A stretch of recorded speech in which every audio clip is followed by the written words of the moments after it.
শুভেচ্ছা সবাইকে। প্রিয় দর্শক, একবারে শুরুর থেকেই অন্তর্বর্তী সরকারের প্রতি এদেশের মানুষের এক প্রকার সন্দেহ ছিল। কিন্তু দিন যতই যাচ্ছে ততই এই সরকারের নানা আচরণে আরো বেশি জনমনে সন্দেহ বাড়ছে। ইদানিং সরকারের সমস্ত আচরণই যেন সন্দেহজনক বলে মনে হয়। প্রিয় দর্শক, একদিকে ওসমান হাদির হত্যা রহস্য, অপরদিকে দেশ জুড়ে ইসলামী চরমপন্থীদের তাণ্ডব এই সরকারের আচরণকে সবচেয়ে বেশি সন্দেহজনক করে তুলছে। একদিকে দেখা যাচ্ছে ওসমান হাদি মৃত্যু নিয়ে সরকারের পক্ষ থেকেই কেমন যেন একটা জটিলতা তৈরি করা হচ্ছে। আমরা দেখেছি ওসমান হাদিকে নিয়ে সরকারের পক্ষ থেকেই ফলাও করে যে প্রচারণা চলে আসছিল, ওসমান হাদিকে একেবারে কাল্টে পরিণত করা হয়েছিল স্বয়ং সরকারের পক্ষ থেকে। কিন্তু সবচেয়ে দুঃখজনক ব্যাপার হচ্ছে সেই ওসমান হাদির হত্যা রহস্য এখনো উদ্ঘাটন করতে পারেনি দেশের প্রশাসন। একবার বলেছে ভারতে পালিয়ে যাওয়ার তথ্য নেই তাদের কাছে, আবার বলছে ভারতে পালিয়ে গেছে এমন তথ্য আছে। সরকারের বিভিন্ন লোকজন এভাবে বিভিন্ন সময়ে বিভিন্ন ধরনের বক্তব্য দিয়ে আসে। ভারত সরকার শুরু থেকে বলছিল যে যেসব অভিযোগ তাদের বিরুদ্ধে বাংলাদেশ থেকে আনা হচ্ছে, সেসব অভিযোগের কাগজপত্র কিংবা প্রমাণপত্র বাংলাদেশ সরকার তাদের সাথে শেয়ার করছে। তার মানে এই হাদি হত্যাকাণ্ডের আসামি যদি ভারতে পালিয়ে গিয়ে থাকে, বা এমন তথ্য যদি বাংলাদেশ সরকারের কাছে থাকে, সেই তথ্য ভারত সরকারের সাথে শেয়ার না করে বাংলাদেশ সরকার বাংলাদেশে ভারত বিরোধী বিভিন্ন কর্মকাণ্ড উস্কে দেওয়ার চেষ্টা করেছে। এরপর আমরা দেখছি বারবার বহির্বিশ্ব থেকে চাপ তৈরি করা হচ্ছে।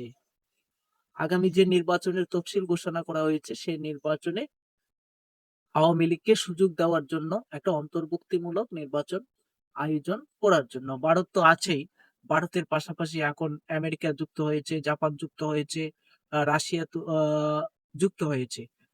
তার মানে বাংলাদেশের উন্নয়ন সহযোগী যেসব দেশ আছে তাদের অধিকাংশই এখন সরকারের উপর চাপ দিচ্ছে। সম্প্রতি রাশিয়া সরাসরি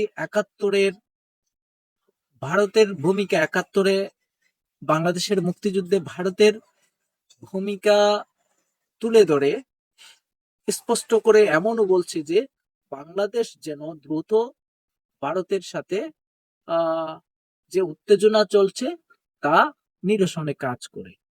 এ ব্যাপারেও সরকারের উপদেষ্টারা এক এক সময় এক এক রকম বক্তব্য দিচ্ছেন। কেউ বলছেন যে ভারতের সাথে আসলে সম্পর্ক অতটা খারাপ না যতটা দেখানো হচ্ছে, কেউ বলছেন আমরা ভারতের ভালো প্রতিবেশী, আবার ভারত বিরোধী বক্তব্য দিচ্ছে। তাহলে যাক, এই যে সন্দেহজনক আচরণ, একদিকে সরকার বলছে নির্বাচন করবে তারা, আইন শৃঙ্খলা বাহিনীও কিছুদিন আগে বলছে তারা প্রস্তুত, আবার নির্বাচন কমিশনারও অনেক দৃঢ় কণ্ঠে ঘোষণা দিয়েছিলেন যে এবার তারা দেখিয়ে দিবেন যে আইন শৃঙ্খলা কাকে বলে, কিভাবে রক্ষা করতে হয়। তাহলে কিন্তু দেখলাম কই, আইন শৃঙ্খলার তো কোনো উন্নতি হচ্ছে না। প্রতিদিন বেশ কয়েকটা লাশ পড়ছে শুধু ঢাকা শহরে। এরপরে আমরা দেখেছি যে পুলিশের উপরে হামলা করে কিংবা থানায় হামলা করে কিভাবে আসামি ছাড়িয়ে নেওয়া হচ্ছে, পুলিশের সামনেই কিভাবে বড় বড় ঘটনা ঘটছে। এমনকি সবচেয়ে স্পর্শকাতর ব্যাপার হচ্ছে চট্টগ্রামে যে ভারতীয় সহকারী হাই কমিশনে হামলা হয়েছিল, সেই হামলার আসামিদের যখন পুলিশ গ্রেপ্তার করে তাদেরকে থানা থেকে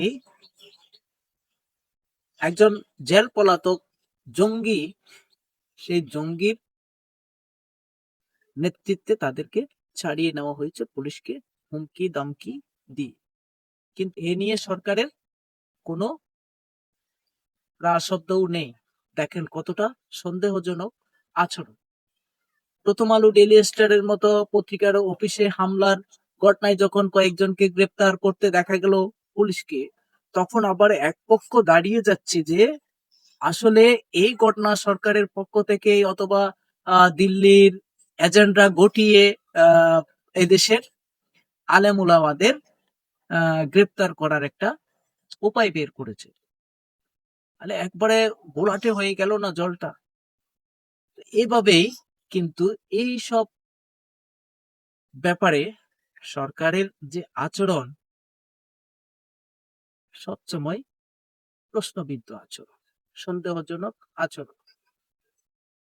তো এই যে পরিস্থিতি, এই পরিস্থিতিতে সরকার কিভাবে নির্বাচন আয়োজন? ভারত স্পষ্ট করে বারবার বলছে তারা অন্তর্ভুক্তিমূলক নির্বাচন চায়। আমরা জানি ভারতের বাইরে গিয়ে এখানে একটা কিছু করা কতটা ভয়ঙ্কর। তো এই ভয়ঙ্কর পথে সত্যি কি হাঁটছে, না বারবার নির্বাচনের কথা বলে অন্য কোনো আহ উদ্দেশ্য পূরণ করতে চাচ্ছে সরকার? এইভাবে সরকারের বিভিন্ন আচরণ দিন দিন জনমনে সন্দেহ তৈরি করছে, এমনকি বাংলাদেশের ভবিষ্যৎটাকেও অনিশ্চিত করে তুলছে। আজকের মতো এটুকুই। সবাই ভালো থাকুন, সুস্থ থাকুন। ধন্যবাদ।